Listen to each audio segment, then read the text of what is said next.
야고보 사도는 편지의 마지막에 행동하는 믿음의 성도들이 세우는 거룩한 공동체의 모습을 이야기합니다. 성도는 결코 혼자서는 살 수 없습니다.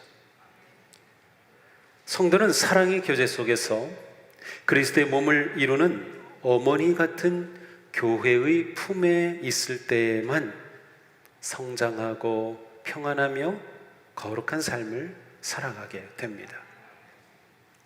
야고보 사도가 말씀하는 공동체는 어떤 공동체일까요? 한마디로 기도하는 공동체입니다. 교회를 설명하는 많은 표현이 있습니다. 교회는 사랑의 공동체, 믿음의 공동체, 부활의 공동체, 생명의 공동체 많이 있어요. 그런데 야고보 사도는 오늘 본문에서 특별히 기도의 공동체로서의 교회를 말씀하고 있습니다. 건강하고 행복한 교회는 언제나 기도하고 찬송합니다. 언제 기도하고 언제 찬송합니까? 야고보 사도는 이렇게 말씀합니다. 여러분 가운데 고난을 받는 사람이 있습니까? 그런 사람은 기도하십시오. 즐거운 사람이 있습니까? 그런 사람은 찬송하십시오. 자, 여러분이라고 시작하죠. 한 개인이 아니라 공동체를 향해 주시는 말씀입니다. 성도는 고난 중에 기도하고 즐거울 때 찬송합니다. 아주 단순하죠. 이게 성도의 삶이에요. 고난 중에 기도하고 즐거울 때 찬송하는 것. 믿음의 공동체의 가장 중요한 특징이 바로 기도와 찬양입니다.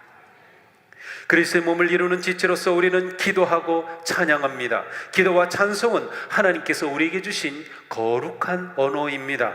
생명의 언어, 승리의 언어가 기도와 찬송입니다. 기도와 찬송은 성도가 살아가는 삶의 방식이에요. 성도는 어떻게 살아가는가? 기도와 찬양을 하며 살아갑니다. 성도는 무엇으로 살아갑니까? 기도와 찬양으로 살아갑니다. 이것이 우리의 진정한 모습이에요. 공동체의 모습이죠. 하나님은 성도의 기도와 찬양을 통해 일하시고 하나님의 뜻을 이루어 가십니다. 그래서 기도와 찬양이 중요한 거예요. 우리가 기도하는 것을 통해서 하나님이 역사하셔요. 우리가 기도하고 찬양함을 통해서 하나님이 뜻을 이루어 가시는 거죠. 우리는 지난주 말씀에서 야고보 사도는 원망이나 맹세와 같은 부정적인 말을 하지 말라는 말씀을 들었습니다. 그 대신 성도는 긍정의 언어로서 기도하고 찬송을 하라는 말씀입니다. 기도는 하나님께서 자녀인 우리에게 주신 특권입니다. 기도는 아무나 하나? 아니요. 하나님의 자녀의 특권입니다. 기도라는 단어가 오늘 본문에 7번이나 나오고 있어요. 오직 하나님의 자녀만이 하나님께 기도할 수 있어요. 왜냐하면 응답하시고 역사하시는 하나님에 대한 믿음이 없이는 진정한 기도가 불가능하며, 하나님은 오직 자녀에게 기도의 특권을 주시고 그 기도를 통하여 일하시고 역사하시기 때문입니다. 그러므로 우리는 언제나 어디서나 어떤 상황에서도 하나님께 기도할 수 있어요. 하나님은 언제나 어디서나 어떤 상황에서도 우리를 사랑하시고 극일히 여기시고 우리 가운데 응답하시고 역사하시기를 원하시기 때문입니다. 그러므로 고난의 때에는 기도하고 즐거울 때에는 찬송하며 나아가는 것이 우리의 삶입니다. 행동하는 믿음의 사람은 고난과 어려움 가운데 기도한다. 건강한 교회는 고난을 만난 성도와 함께 또한 세상을 위해 기도하며 문제를 하나님께 가지고 나아갑니다. 하나님께서 기도를 들으시며 응답하심을 신뢰하기 때문이죠. 하나님의 응답하심을 신뢰하지 않고 어떻게 기도할 수 있겠습니까? 우리는 기도하는 순간마다 언제든지 하나님께서 내 기도에 응답하신다고 하는 확신과 믿음으로 기도할 수 있는 것이죠. 모든 상황에서 하나님께 가지고 나아가 기도하는 것, 이것이 진정한 성도의 모습입니다. 우리는 고난 중에 인내해야 한다는 말씀을 지난주에 들었어요. 우리가 어떻게 인내를 이룰 수 있습니까? 기도함으로입니다. 인내는 우리에게서 스스로 나올 수 없어요. 어느 정도 내 힘만을 가지고 인내를 할 수 있지만 끝까지 이루는 인내는 성령님의 열매입니다. 기도해서 주시는 능력으로 가능한 거죠. 그러므로 고난 중에 우리는 인내하며 기도하고 기도하며 인내합니다. 또한 우리는 고난의 때에 지혜를 구할 수 있어요. 야고보서 1장에 이런 말씀이 있어요. 같이 읽어볼까요? 여러분 가운데 누구든지 지혜가 부족하거든 아낌없이 주시고 나무라지 않으시는 하나님께 구하십시오. 그러면 받을 것입니다. 아멘. 우리가 고난을 이겨낼 지혜는 하늘에서 옵니다. 우리는 삶과 가정에 늘 많은 어려움이 닥쳐오고 힘든 가운데 있어요. 세상은 온갖 갈등과 문제와 고통에 빠져 있습니다. 예기치 않은 사고로 인해 전쟁과 폭력으로 또한 자연재해와 지금은 경제적 침체로 인해 많은 고통 가운데 있어요. 하지만 이 모든 것을 이겨낼 지혜는 오직 하늘에서 옵니다. 이 세상에서는 지혜가 보이지 않아요. 문제가 생기면 어디를 제일 먼저 찾습니까? 유튜브입니다. 요즘은 문제가 생겼다, 궁금하다, 무조건 유튜브예요. 인터넷으로 들어가죠. 그런데 그곳에는 엄청난 정보와 엄청난 지식이 있겠지만 지혜는 찾기 어렵습니다.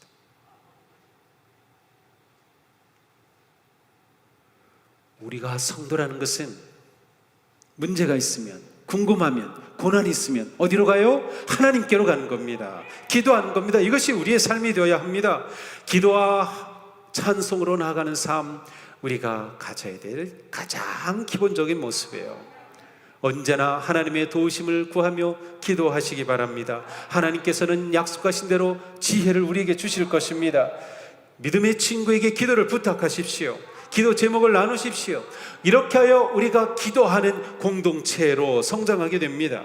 기도는 역경과 아픔과 상처의 자리에 능력의 주님을 초대하는 것입니다. 주님, 여기 이런 문제가 있습니다. 주님 모시옵소서. 주님 다스리시옵소서. 만지시옵소서. 주님을 초대하죠. 주님께서는 전능의 주님이시기에 우리의 삶 무엇이라도 다스리시며 모든 것을 고치실 수 있는 분이십니다. 내 힘으로 할 수 없고 내 지혜로 할 수 없고 내 눈으로 볼 수 없기에 하나님의 눈으로 보며 하나님의 지혜로 풀며 하나님의 능력으로 살아나가는 길이 기도입니다.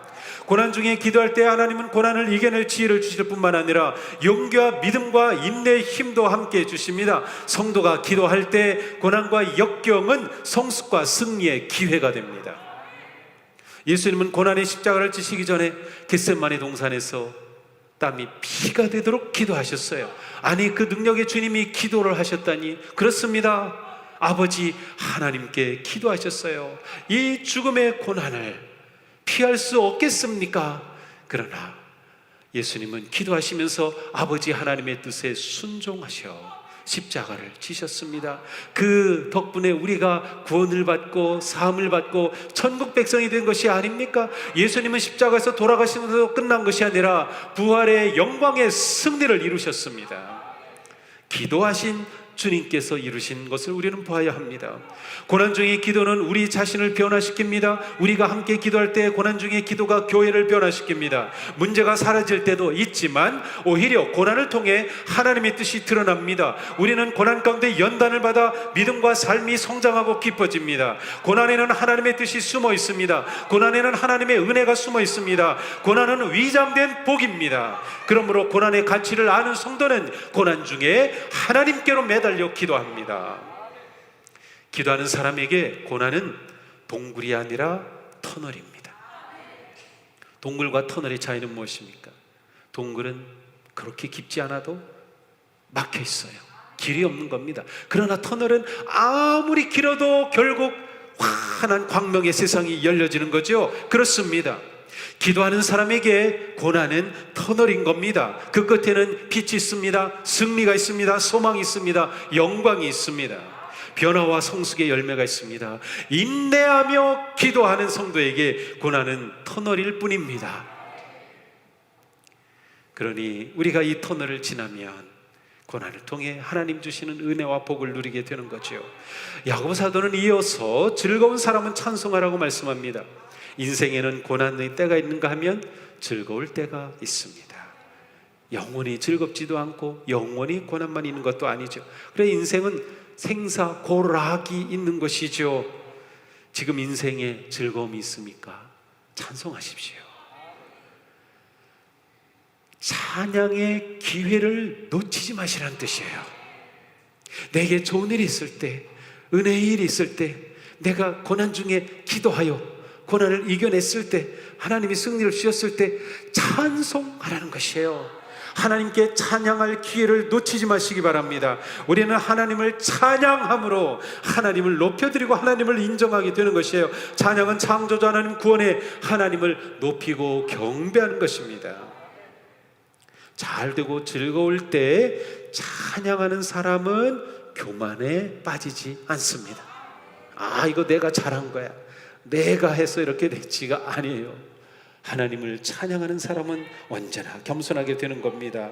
잘되고 즐거울 때 하나님 찬양하기를 놓치지 마시기 바랍니다. 하나님을 찬양할 때는 언제나 전심을 다해 찬양하시기 바랍니다. 하나님을 높이는 것이 우리의 가장 큰 기쁨이 되어야 됩니다. 기도와 찬양을 함께 말씀하신 것은 고난의 때나 즐거울 때나 항상 기도와 찬양이 있어야 된다는 것입니다. 고난의 때 기도하고 찬양하고 즐거울 때도 기도하고 찬양하는 것입니다. 기도와 찬양은 예배의 삶에서 가장 중요한 요소입니다. 우리는 예배를 드릴 때마다 기도하고 찬양하죠. 역경 중에 찬양은 하나님의 기적을 경험하게 합니다. 즐거울 때 기도는 우리의 마음을 겸손하게 합니다. 바울과 신라는 빌립보 감옥에 갇혔지만 기도하며 찬양할 때 옥의 문이 열려졌습니다. 기도와 찬양이 우리가 승리하며 나가는 삶의 모습입니다. 고난 가운데 있습니까? 우리는 믿음을 가지고 인내하며 기도해야 합니다. 기도의 능력으로 고난을 변화와 성숙의 기회로 삼으시기 바랍니다. 오히려 고난으로 인해 하나님의 능력을 경험하게 되는 것입니다. 즐거운 일 있습니까? 기도에 찬양을 더하십시오. 기도와 찬양으로 하나님께 나아갈 때 고난이 은혜와 복의 문이 될 줄로 믿습니다. 이어서 야고보 사도는 우리가 기도에 집중해야 할, 기도의 공동체가 되어서 기도에 집중해야 할 또 다른 상황을 말씀합니다. 14절에요. 함께 읽겠습니다. 여러분 가운데 병든 사람이 있습니까? 그런 사람은 교회의 장로들을 부르십시오. 그리고 그 장로들은 주님의 이름으로 그에게 기름을 바르고 그를 위하여 기도하여 주십시오. 아멘. 성도는 병 중에 기도합니다. 의학이 발달한 지금도 질병은 우리가 겪는 가장 큰 어려움 가운데 하나입니다. 복음서를 보면 예수님께서 복음의 사역을 하실 때 굉장히 많은 부분이 치유 사역이었습니다. 예수님은 아픈 자를 고치시고 치유하시는 것이 복음 사역의 아주 중요한 부분으로 우리에게 보여주셨어요.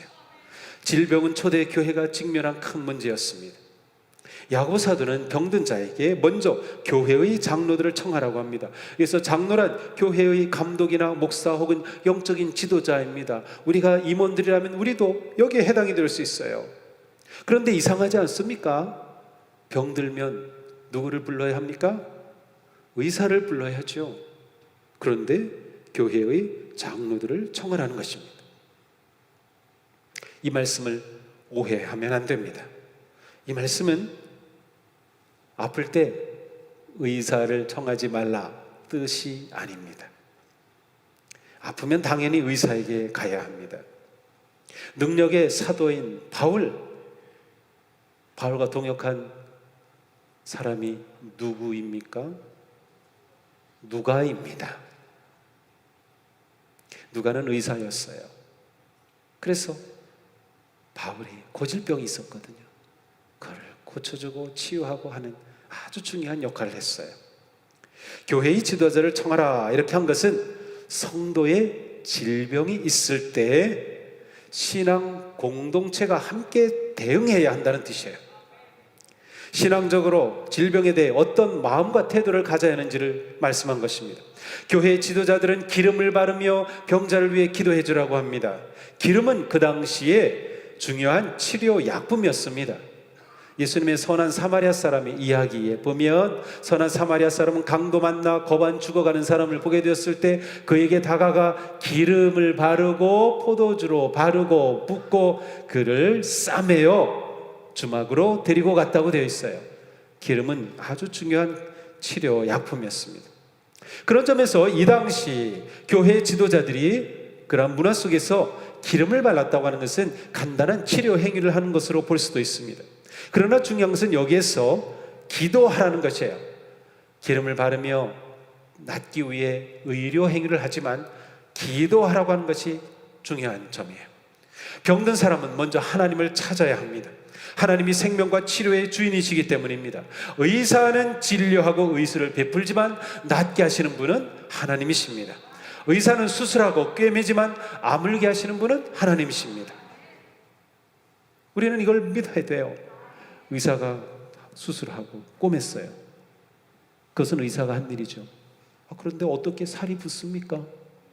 어떻게 새살이 돌아납니까? 어떻게 혈관이 또 연결이 됩니까? 이거 의사가 할 수 있는 일이 아니에요. 우리를 만드신 하나님께서 우리 신체를 그렇게 만들어 놓으셨어요. 하나님이 하시는 일이라는 거예요. 너무도 중요합니다. 야고보 사도는 병자가 의사와 의학적 도움과 치료를 받아야 하지만 그러나 교회는 이 일에 대해서 신앙적으로 반응해야 함을 말씀한 거예요. 교회는 아픈 사람을 위해 기도하는 치유 공동체가 되어야 합니다. 의학적 치료와 함께 간절한 기도가 있어야 합니다. 야고보 사도는 말씀하죠. 믿음으로 간절히 드리는 기도는 병든 사람을 낫게 할 것이니 주님께서 그를 일으켜 주실 것입니다. 우리 교회가 치유의 공동체가 되기를 축복합니다. 간절히 기도할 때 하나님의 만지심이 나타날 줄로 믿습니다. 일으켜 주실 줄로 믿습니다. 그런데 야고보 사도는 여기서 중요한 특별한 말씀을 더합니다. 성도가 서로 죄를 고백하고 서로를 위해 기도하라. 서로 죄를 고백하라. 15, 16절이죠. 또 그가 죄를 지은 것이 있으면 용서를 받을 것입니다. 여러분은 서로 죄를 고백하고 서로를 위하여 기도하십시오. 그러면 여러분은 낫게 될 것입니다. 죄를 고백하라. 죄 때문에 병이 생겼구나. 그런 뜻이 아닙니다.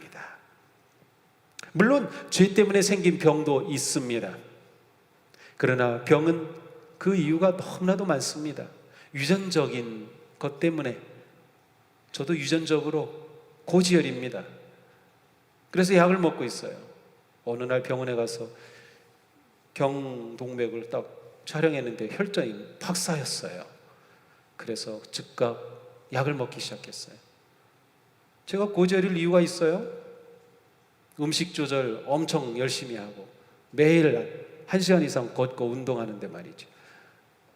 유전적인 요인이에요. 제 동생들도 다 고지혈이에요. 우리 몸이 아픈 거 이유는 너무 많습니다. 이 사람 죄 지어서 그래. 그거는 잘못된 생각이에요. 그러면 왜 죄 사함을 위해 서로 용서를 위해 기도하라고 말씀하는 것일까요? 자, 교회가 아픈 사람을 위해 기도할 때, 기도의 공동체가 되고 치유의 공동체가 될 때 그 과정 가운데 죄를 서로 고백하는 기도가 필요하다는 뜻입니다. 병자는 물론 기도하는 사람도 하나님 앞에서 죄인입니다. 그런데 서로가 죄를 고백하라는 것이에요. 이렇게 죄를 고백할 때 서로가 죄를 고백한다는 것은 아마도 이러한 부분도 있어요. 서로 간에 생긴 문제와 갈등, 다툼으로 인해 받은 상처들 서로 고백하며 치유되는 것을 말해요. 그래서 좀 더 깊이 들어가면 사실은 여기에서는 육체의 질병뿐만 아니라 마음의 병까지도 포함한다고 볼 수 있어요. 근데 중요한 것은 서로 죄를 고백하는 거예요. 서로 죄를 고백하는 거 정말 쉽지 않습니다. 자, 이 당시 모든 교회는 가정교회였어요. 우리처럼 이렇게 많이 모인 대그룹이 아니라 소그룹이었습니다. 가정교회였기 때문에 그 안에서 성도 간의 친밀한 교제가 일어나고 믿음의 우애가 생기면서 그들 간에 서로 죄를 고백할 수 있는 공동체가 형성이 된 겁니다. 그러므로 서로 죄를 고백하기 위해서 우리는 어떻게 할까요? 소그룹에 속해야 합니다. 목장에 들어가셔야 됩니다. 사역팀에 들어가셔야 합니다. 선교회에 들어가셔야 됩니다. 거기서 서로 믿음의 교제를 나눠야 하고요, 그리고 서로를 위해서 기도하고, 아플 때 내가 기도해달라고 요청할 누군가가 있어야 하고요, 또 내가 누군가를 위해 기도해 줄 수 있어야 하고요, 그리고 그 기도 가운데 하나님, 저에게 이러한 죄가 있습니다, 서로 죄를 고백할 때 하나님께서 그 죄를 사하여 주시고 의인의 기도가 되는 거예요. 그때 하나님께서 놀랍게 역사해 주신다는 말씀입니다. 우리에게 중보기도 팀도 있어요. 아플 때 요청하는 겁니다. 중보기도 팀에 합류하시면 더 좋아요. 함께 기도하는 거죠. 오늘 121 기도한다고 광고도 나갔죠. 우연히 오늘 말씀하고 이렇게 일치돼요. 근데 이게 우연인가? 하나님께서 계획하신 것 같아요. 그렇습니다. 야고보는 간절한 기도의 본으로 엘리야를 소개하죠. 엘리야는 우리와 같은 본성을 가진 사람이었지만 비가 오지 않도록 해달라고 간절히 기도하니 3년 6개월 동안이나 땅에 비가 내리지 않았으며, 다시 기도하니 하늘이 비를 내리고 땅은 그 열매를 맺었습니다. 자, 엘리야는 기도할 때 간절히 기도했어요. 그래서 머리를 무릎 사이에 놓고 기도했습니다. 하나님께 집중하며 기도했습니다. 그 기도의 본을 지금 얘기해 주는 겁니다. 그렇게 간절히 기도할 때 하늘문이 닫혔어요. 3년 6개월 동안 비가 내리지 않았어요. 간절히 기도하니 하늘문이 열렸어요. 이 놀라운 능력이 나타난 것이죠. 그런데 엘리야가 특별해서 그렇습니까? 아니에요. 중요한 거는 엘리야는 우리와 같은 본성을 가진 사람이에요. 그렇다면 우리도 엘리야와 똑같이 기도한다면 놀라운 역사가 우리 시대에도 나타날 수 있다는 것이에요. 우리가 이것을 보아야 합니다. 엘리야는 뭐 특별한 사람이 아니라 우리와 똑같은 사람이었습니다. 우리도 엘리야와 같이 간절히 기도한다면, 우리도 죄를 고백하며 회개하고 용서받은 의인이 되어 간절히 기도할 때 하나님이 역사하신다는 거예요. 우리는 하나님의 긍휼하심과 능력을 신뢰하며 아픈 형제자매를 위해 간절히 기도하는 교회가 되어야 합니다. 의인이 간절히 비는 기도는 큰 효력을 나타냅니다. 이 기도의 효력이 우리 가운데 넘치게 되기를 축복합니다. 야고보 사도는 다른 서신과는 다르게 마지막 감사의 인사라든지 축복의 말이라든지 이런 것 없이 그냥 생뚱맞게 끝나버려요. 마지막 19절 20절이 이렇습니다. 나의 형제자매 여러분 가운데서 진리를 떠나 그릇된 길을 가는 사람이 있을 때 누구든지 그를 돌아서게 하는 사람은 이 사실을 알아두십시오. 죄인을 그릇된 길에서 돌아서게 하는 사람은 그 죄인의 영혼을 죽음에서 구할 것이고 또 많은 죄를 덮어줄 것입니다. 끝.